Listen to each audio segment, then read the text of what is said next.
Salut tout le monde, c'est Pascal de chez Aiki de jouer avec vous pour une nouvelle vidéo. J'espère que vous allez bien, moi ça va super bien. Et aujourd'hui je vais faire une vidéo présentation d'un jeu qui s'en vient sur Kickstarter et le jeu s'appelle The Boogeyman, The Board Game. Boogeyman est fait par Antonio Ferrara. Antonio Ferrara a déjà fait d'autres jeux dont Last Friday et plus récemment en fait le jeu Tales of Evil. Et en fait, ça reprend un petit peu la même ambiance ou le même cadre historique parce que ce jeu-là se veut être les héros qu'il y avait dans Tales of Evil, mais cette fois-ci, ils sont redevenus des enfants, ou en fait avant, parce que dans Tales of Evil, c'était des adultes.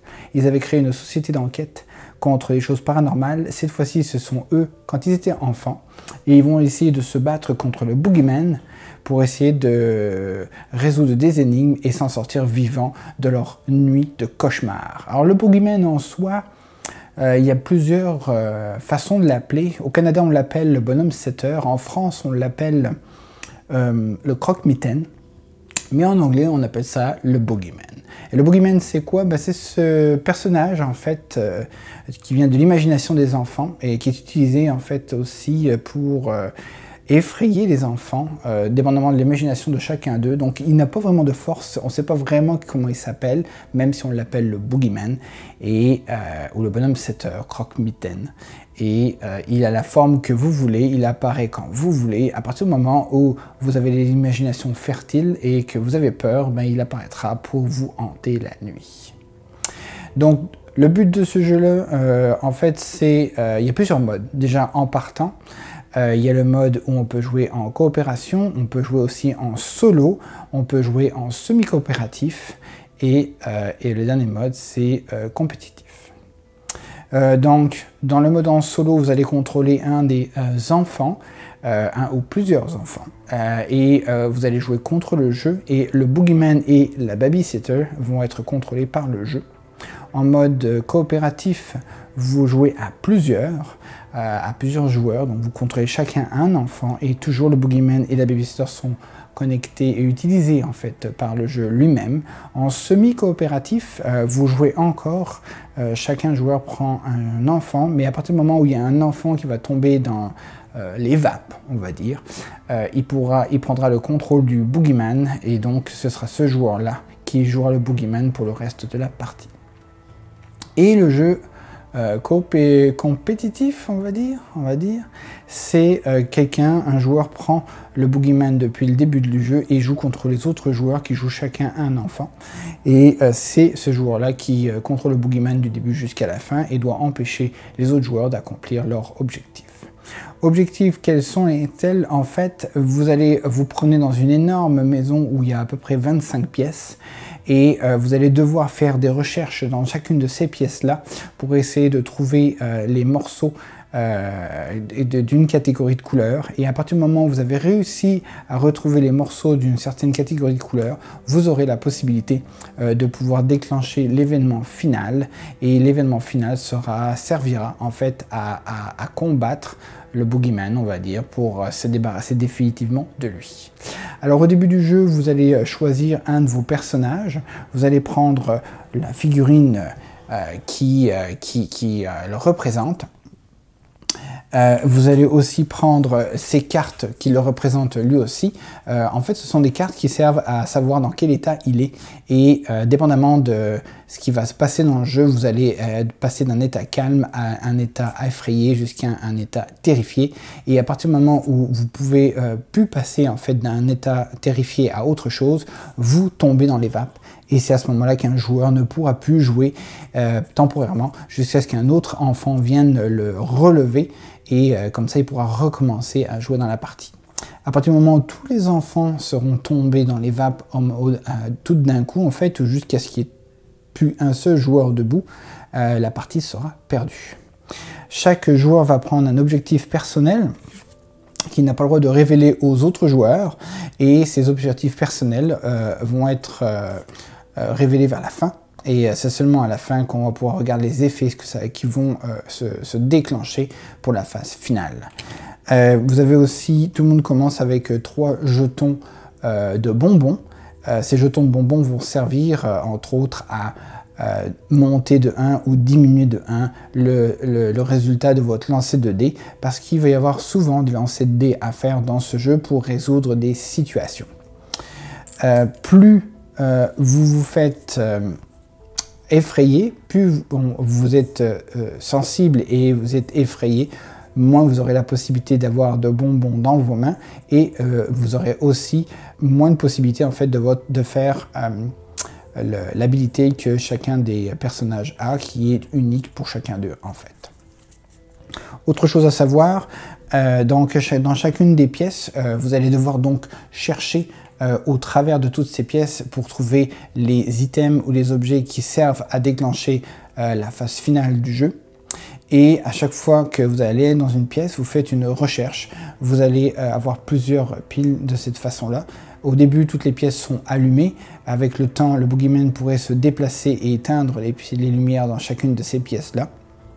Et donc, à chaque fois que vous faites une recherche pour voir si un objet que vous cherchez est dessous, vous allez bien sûr possiblement faire du bruit. Et si vous faites du bruit, ça pourrait faire avancer en fait la babysitter. Et la babysitter ne se déplace seulement que quand il y a des événements.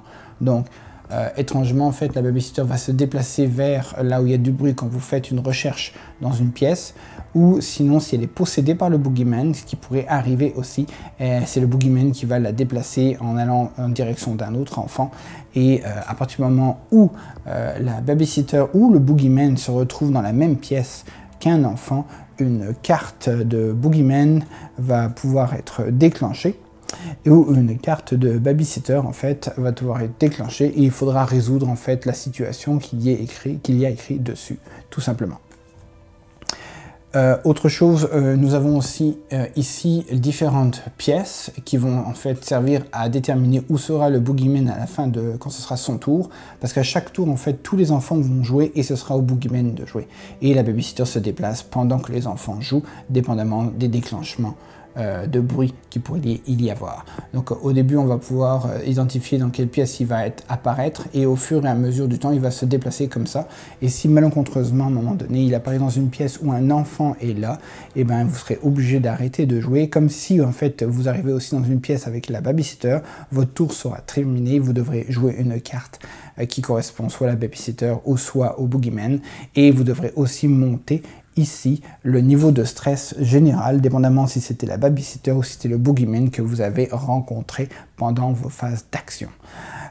Si par exemple ces deux jetons arrivent au maximum, c'est-à-dire ici, et doivent avancer une dernière fois vers la fin ici, le parti est terminé, la babysitter est possédée par le boogeyman et vous ne pourrez plus du tout vous échapper de votre soirée et de cette maison.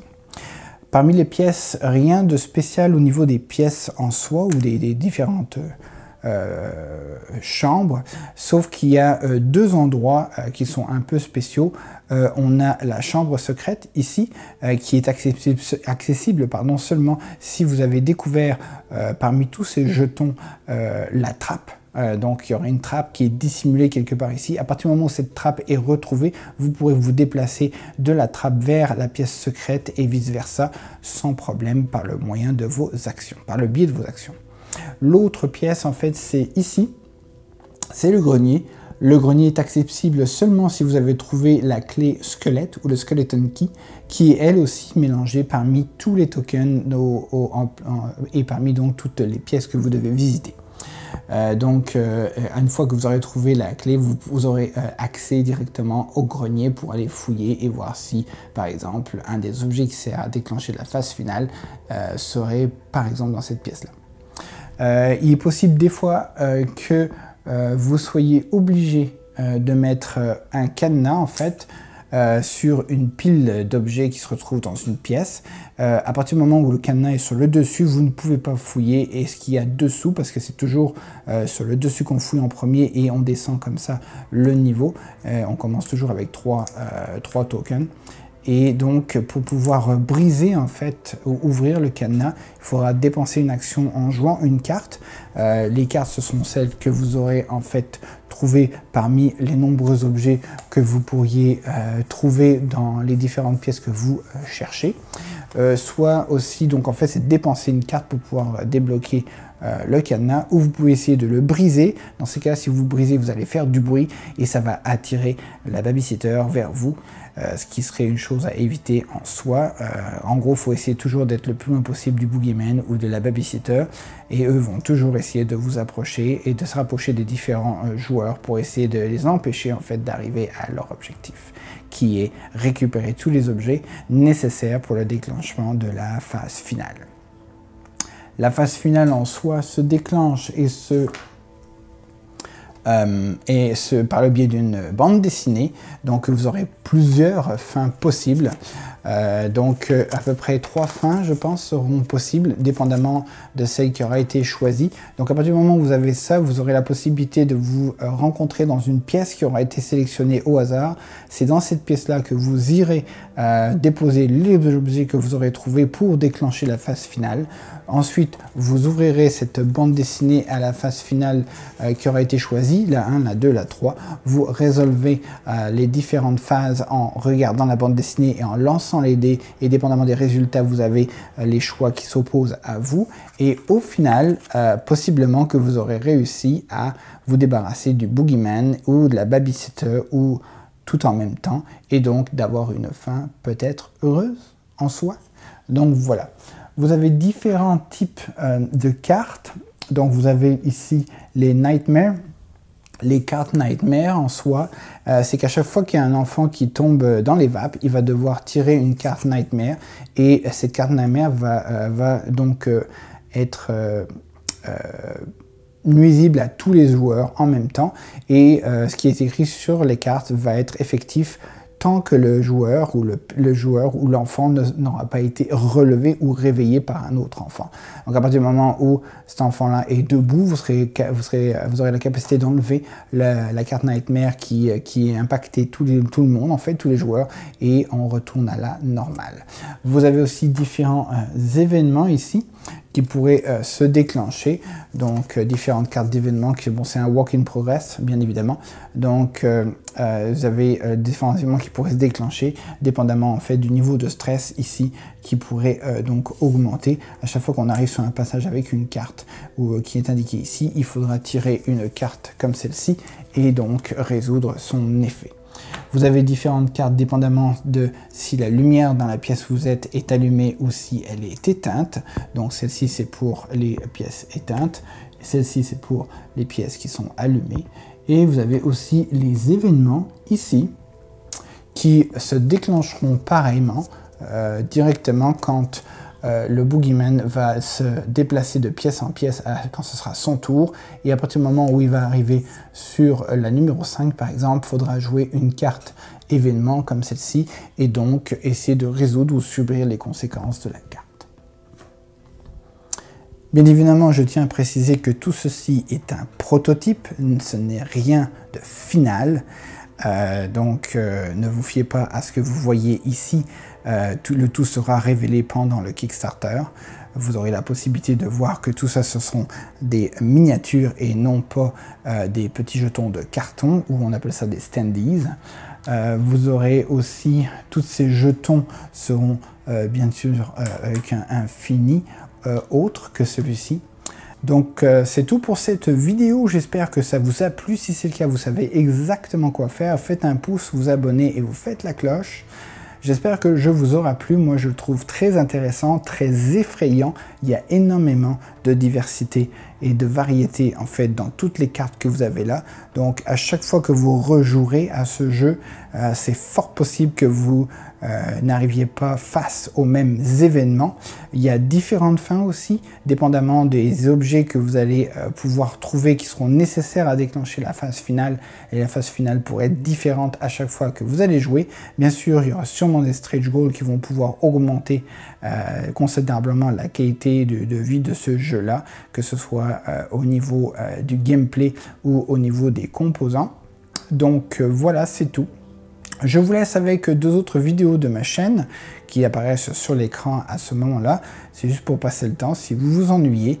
On se retrouve dans une prochaine vidéo. D'ici là, portez-vous bien. Allez, bye bye.